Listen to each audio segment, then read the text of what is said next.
The growth is on a... Uganda's 2025-2026 national budget, totaling Uganda shillings 72.3 trillion, seeks to strike a balance between fiscal discipline and economic growth. However, budget analysts offer a nuanced perspective on this financial plan. While certain sectors such as infrastructure and oil and gas are poised to benefit from increased funding, others, including the private sector, may encounter hurdles due to limited resources and potential underperformance. From a risk perspective, obviously, oil and gas is much more complex. Taxation of oil and gas is much more complex. You're looking at the possibility of local entities being outcompeted by incoming foreign direct investors in the oil and gas sector.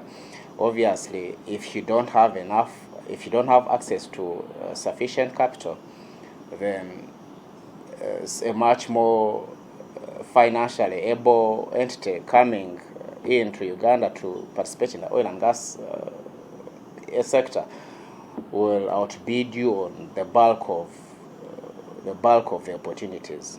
Some experts note that despite the ambitious overall budget, the effectiveness hinges on how resources are allocated.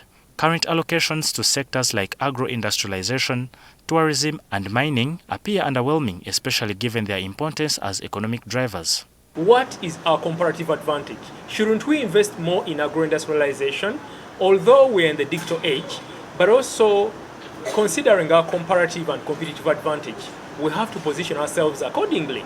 Because while China is manufacturing electric vehicles, Tesla is also, out there. So are we going to compete with Tesla? Are we going to compete with China? I know we are playing catch up. We are late in terms of the digital industrialization, but also we should approach it based on our context, realities, aspirations, and also be able to put our resources where we will get value for money, because we have meager resources. We don't have too much to spend. Another critical point raised by analysts concerns revenue mobilization. Of the Uganda shillings 72 trillion budget, approximately Uganda shillings 38 trillion is expected to come from domestic sources. However, a significant portion of this, nearly Uganda shillings 28 trillion, is allocated to debt servicing. This heavy debt burden limits fiscal space and diverts resources that could otherwise be invested in development. Whereas we are talking about that, we are entrapped into a vicious cycle of debt. The debt servicing obligations will go up to 28 trillion. 28 trillion is a huge figure that we cannot take lightly. The debt servicing obligations are actually depriving us of the much needed resources to be invested in critical social sectors. While the budget aims to be largely self-financed through domestic revenue and limited external borrowing, its success depends on effective implementation and prioritization. So since there will be more money that will be put into oil and gas, so we shall see now companies in the private sector, and these are citizens of the country. So they have businesses.